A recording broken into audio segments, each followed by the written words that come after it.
ఆయన ఎక్కడుంటే అక్కడ ఫైర్ ఉంటది. ఆయన నోటి నుండి వచ్చే ప్రతి మాట ఓ తూటాలా పేలుతుంది. అందుకే ఆయనకి పొలిటికల్ ఫైర్ బ్రాండ్గా బాగా ఫేమస్. వరుస విజయాలతో జోరు మీదున్న ఆయన ఒకే ఒక్క ఓటమితో ఇప్పుడు అజ్ఞాతవాసం చేస్తున్నారట. పార్టీకి కార్యకర్తలకు అందుబాటులో లేకుండా పోయారట. ఇంతకీ ఆయన ఎవరు, ఎందుకలా ప్రవర్తిస్తున్నారు? కొడాలి నాని ఎక్కడ?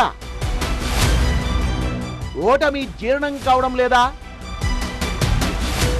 అండర్ గ్రౌండ్ లో ఇంకెన్నాళ్ళు? రియల్ ఎస్టేట్ లో బిజీగా ఉన్నారా?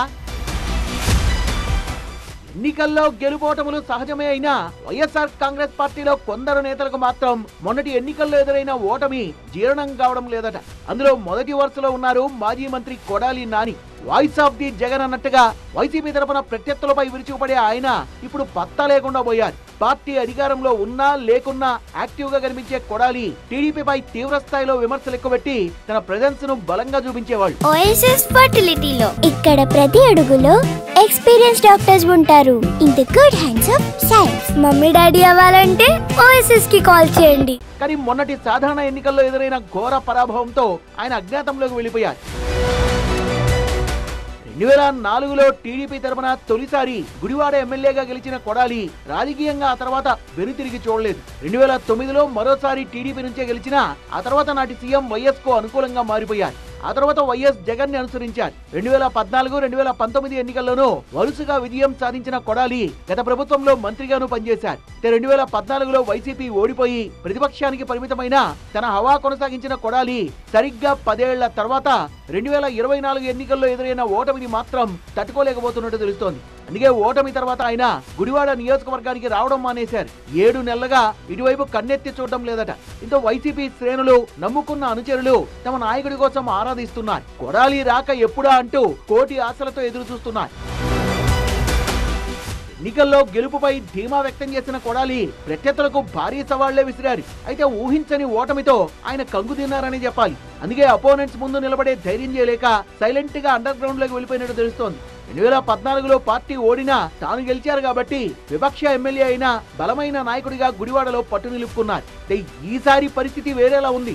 రాష్ట్ర వ్యాప్తంగా పార్టీ ఘోరంగా ఓడిపోయింది, ఆయన ఓడిపోయారు. దీనికి తోడు నియోజకవర్గంలో విపక్ష నేతలపై నమోదవుతున్న కేసులు, వరుసగా జరుగుతున్న అరెస్టులు కొడాలిని భయపెడుతున్నట్టు సమాచారం. అందుకే ఆయన అజ్ఞాత జీవితం గడుపుతున్నారట. గుడివాడ లాంటి కీలక నియోజకవర్గంలో ఇన్నాళ్లు ఓటమెరగని నేతగా రాజకీయం చేసిన కొడాలి ఒక్క ఓటమితో ఇలా వ్యవహరించడం కరెక్ట్ కాదని సొంత పార్టీ నాయకులే అభిప్రాయపడుతున్నారు.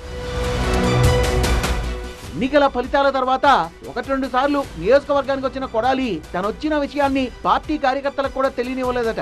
పార్టీ పిలుపునిచ్చే కార్యక్రమాల్లో కూడా కనిపించడం లేదట. ప్రస్తుతం ఆయన రియల్ ఎస్టేట్ బిజినెస్ పై ఎక్కువగా ఫోకస్ చేసినట్టు ప్రచారం జరుగుతోంది. హైదరాబాద్ కేంద్రంగా స్థిరాస్తి వ్యాపారం నిర్వహిస్తూ బిజీగా గడుపుతున్నారనే టాక్ కూడా వినబడుతోంది. ఇందులో నిజమెంతుందో తెలియదు కానీ కొడాలి రాకపోవడంతో గుడివాడలో వైసీపీ పరిస్థితి దినదిన గండమన్నట్టుగా తయారైందట. కొడాలి అంతటోడే సైలెన్స్ మెయింటైన్ చేస్తుంటే ఇక మనమెంత అన్నట్టుగా లోకల్ వైసీపీ లీడర్లు వ్యవహరిస్తున్నారట. గెలుపోటములు సహజమనే చిన్న విషయాన్ని కొడాలి లాంటి పెద్ద లీడర్లు మర్చిపోవడం కరెక్ట్ కాదనే అభిప్రాయం లోకల్ పాలిటిక్స్ లో వినిపిస్తోంది. ఇప్పుడు